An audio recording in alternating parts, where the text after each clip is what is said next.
I discovered my wife stole $120,000 to fund her lavish life. I exposed all to her entire family and ended her gold digger marriage, left her penniless. Yesterday, my client meeting got canceled last minute. The guy had some family emergency or whatever. Normally, I work at the office, but decided to just head home and work from there. No biggie. I've been doing the whole work from home thing often enough since COVID anyway.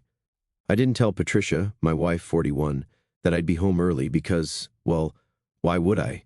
We don't exactly text each other our minute-by-minute whereabouts after almost 2 decades together.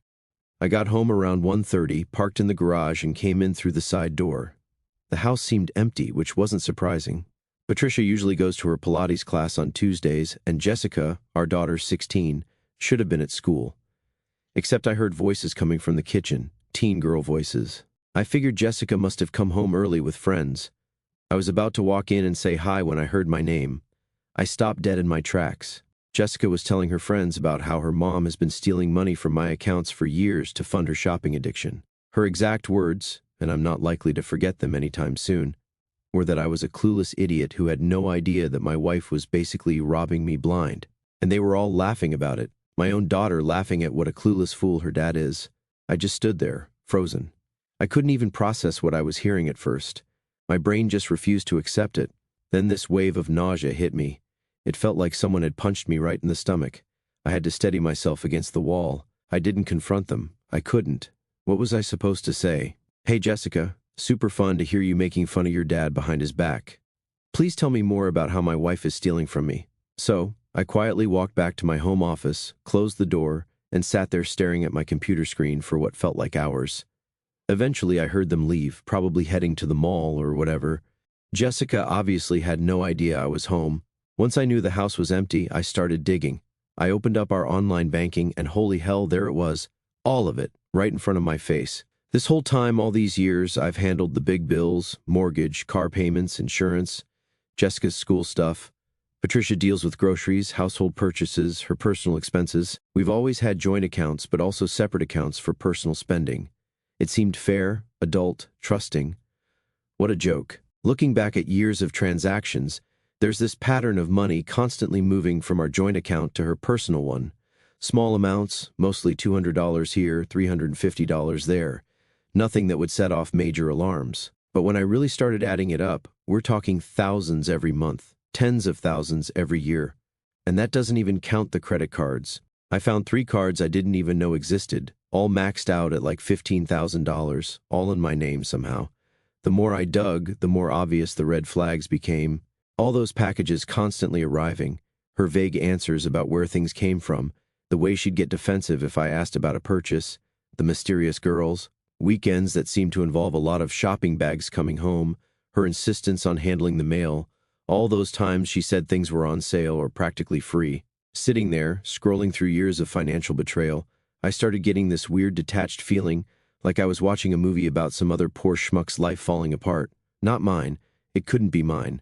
But it was. The rage came later, around 8 p.m., after Jessica and Patricia were both home, acting completely normal. Patricia made that chicken pasta thing she always makes on Tuesdays. Jessica complained about her history teacher. I sat there, fork in hand, watching this performance. My wife, my daughter, these strangers in my house. I wanted to flip the table, scream, demand answers. But something stopped me. Maybe self-preservation. Maybe some last shred of strategic thinking. Because if I've learned anything from reading Reddit for years, it's that you don't show your hand too early. So, I smiled, made small talk, pretended everything was fine, all while my insides were burning. After dinner, I locked myself in the bathroom and called Jason. He's been my friend since college and happens to be a lawyer. I told him everything. He just listened, then told me not to do anything stupid. Document everything, he said. Get copies, take screenshots, record dates. He said he'd help me figure this out. I stayed up until 3 a.m., going through everything I could find, credit card statements, bank records. I even found a storage unit receipt in her email. Who needs a secret storage unit except to hide from their spouse? The absolute kicker, I found an email thread between Patricia and her sister where she brags about how she's been diverting funds. For our eventual separation, like this was her retirement plan all along, slowly bleeding me dry for when she eventually leaves me. 17 years, 1 kid, mortgage, vacations, holiday cards, anniversary dinners, all of it just a long con. I didn't sleep at all. I just lay there next to her, listening to her breathe, wondering how many lies that mouth has told me, how many times she looked me in the eye while stealing from me. At 5:30 a.m., I couldn't take it anymore. I got up, left a note saying I had an early meeting, drove to the Starbucks, and started typing this all out because I don't know what else to do with all this rage inside me. Then, around 6:30, my phone practically exploded with notifications. Text messages from Jessica, like 20 of them in a row, panicked, saying she needs to talk to me, that she's sorry, that she didn't know I was home yesterday, that she didn't mean what she said, that she needs to explain. So, that's where I am now, sitting in my car, betrayed by the two people I trusted most in this world, wondering how I missed this for so long, how I could be such a complete and utter fool. I haven't responded to Jessica yet. I don't know what to say. Part of me wants to never go home again, just drive away, start over somewhere else. But that would be letting Patricia win, wouldn't it? Let her keep everything she's been stockpiling all these years? No, that's not happening. I'm not just going to roll over. Not this time. This isn't over, not by for those just joining. My wife, Patricia, 41, has been stealing money from our accounts for years to fund her shopping addiction. I found out when I overheard my daughter, Jessica, 16, telling her friends about it and laughing about what a clueless idiot I am. Fun times. So I met Jessica for lunch that day at Panera. Awkward doesn't begin to describe it. She was already there when I arrived, staring into her iced coffee like it contained the secrets of the universe. She hadn't bothered with makeup, her eyes were puffy, and her hair was thrown into a messy bun, not the confident teenager who'd been mocking me 24 hours earlier. The second I sat down, she started crying. Not cute little tears, full-on ugly crying with mascara streaming down her face. People were staring, and I was sitting there with my untouched sandwich, feeling like the world's biggest jerk, even though I'm the one who got screwed over. Between sobs, she kept saying she was sorry, that she didn't think it was a big deal at first, that Mom always said it was just borrowing and that I owed her for all she did for our family. She said she'd only found out the full extent recently, and that she'd been too scared to tell me. I just sat there, let her talk, didn't say much. What could I say? My own kid had been complicit in this, not actively stealing, but knowing, hiding it, laughing about it. I asked her how long she'd known. 3 years. 3 years, since she was 13.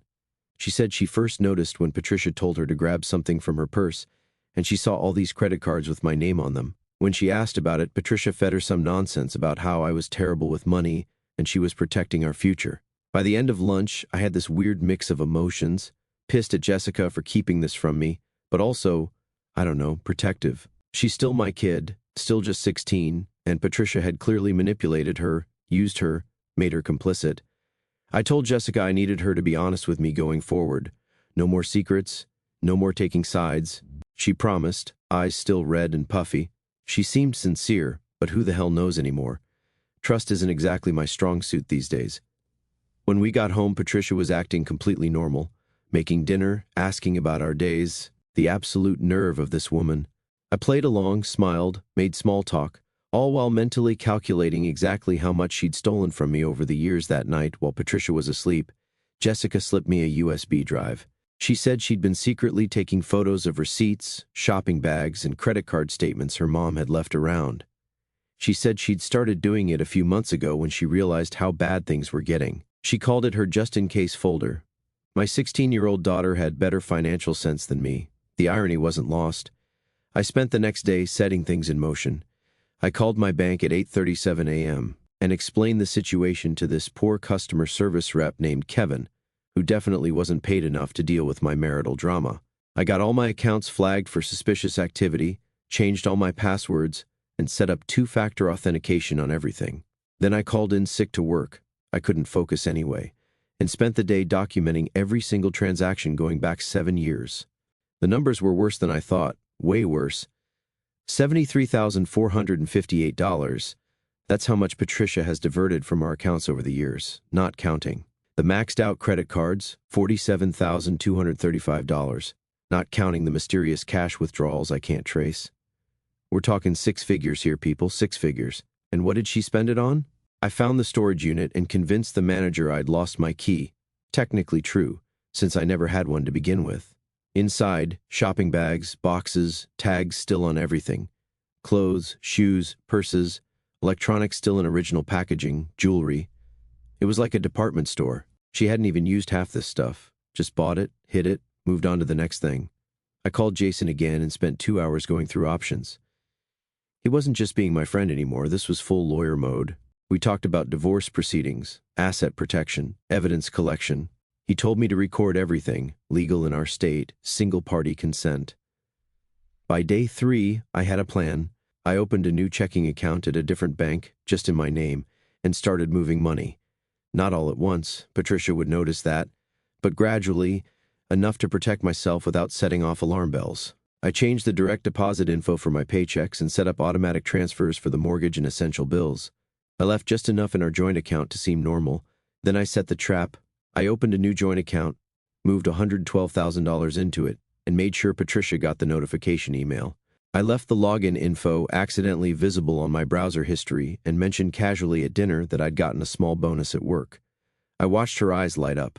I could practically see the dollar signs. Meanwhile, Jessica was playing double agent, telling me when Patricia was planning shopping trips, showing me hidden packages, forwarding me emails she was accidentally CC'd on. The kid's got a future in espionage, I swear. The waiting was the hardest part.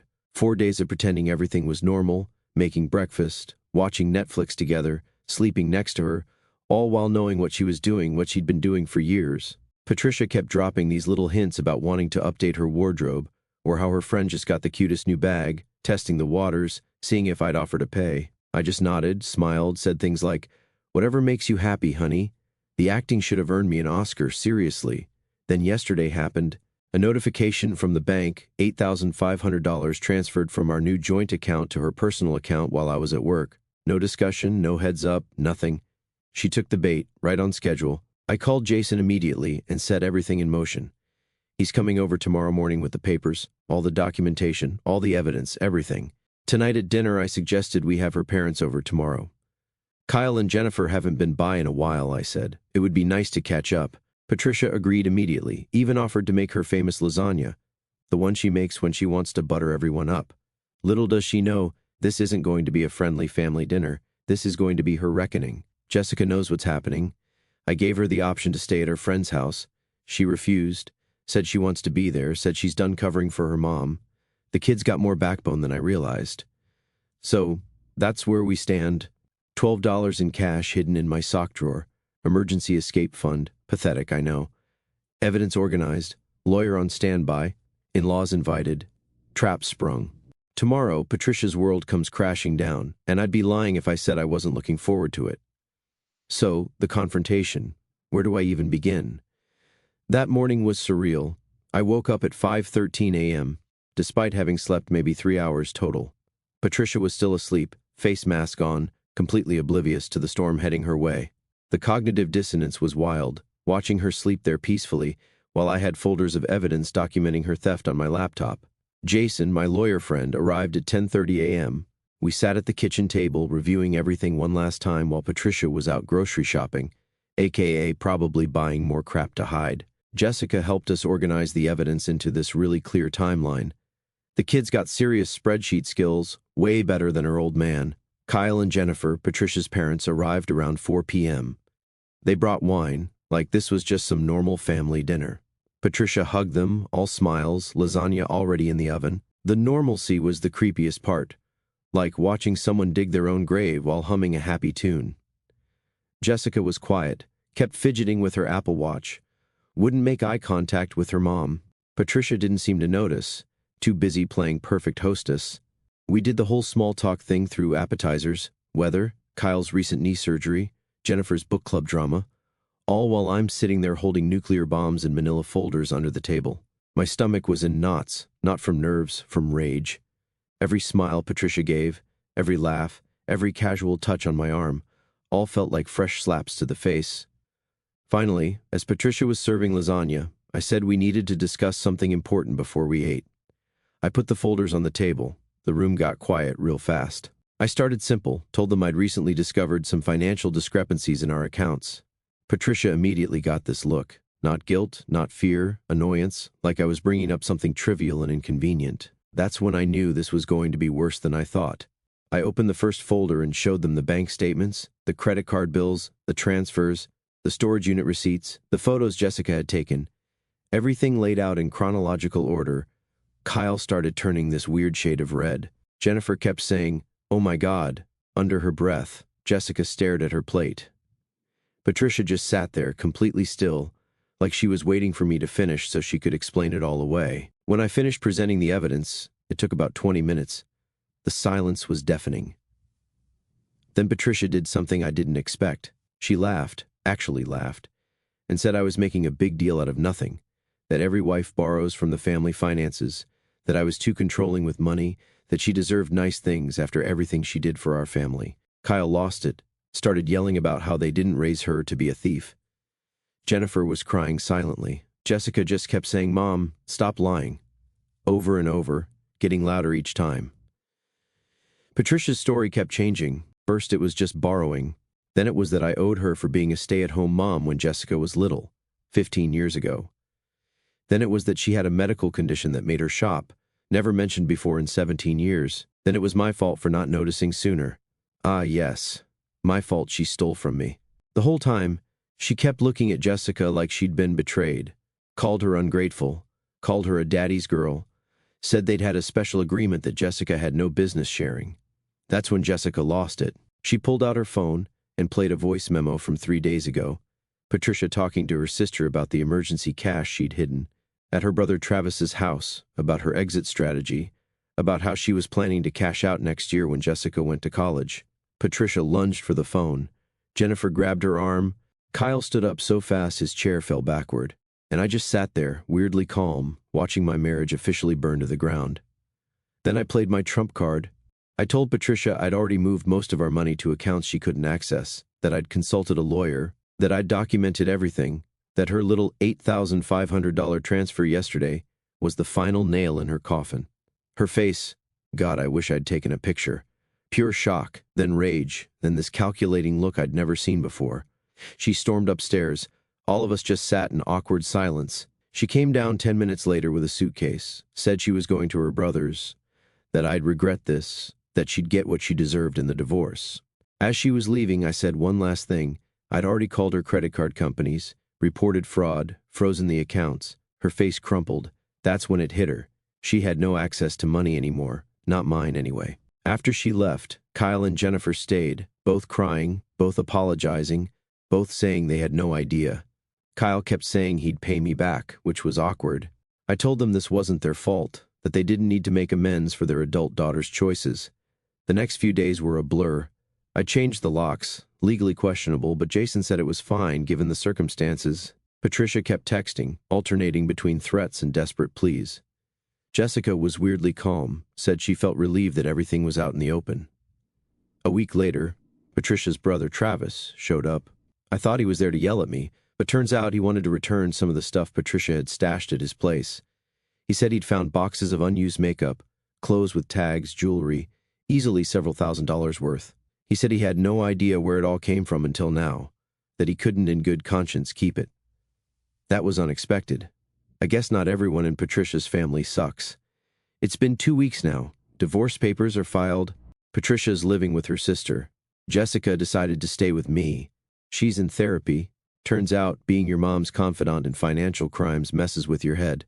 Who would have thought? The storage unit is being emptied this weekend. I'm selling what I can, returning what's still within return policy windows, donating the rest. Jessica asked to keep one thing, a silver bracelet she'd always admired. Seemed fair. Patricia's parents are being surprisingly supportive. Jennifer brings over dinner sometimes. Kyle helped fix that leaky faucet I've been ignoring for months. They're trying. It's awkward, but I appreciate it. As for me, I'm doing okay. Some days I'm angry, some days I'm sad, some days I feel like a complete idiot for not noticing sooner.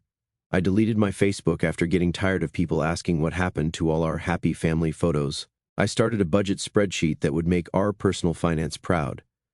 I'm sleeping better than I have in years, weirdly enough. Jessica and I are figuring out our new normal. We're watching Brooklyn Nine-Nine together on weeknights. She's teaching me TikTok dances. I'm terrible. I'm teaching her to drive. She's also terrible. It's not perfect, but it's honest. And after 17 years of lies, honesty feels pretty damn good.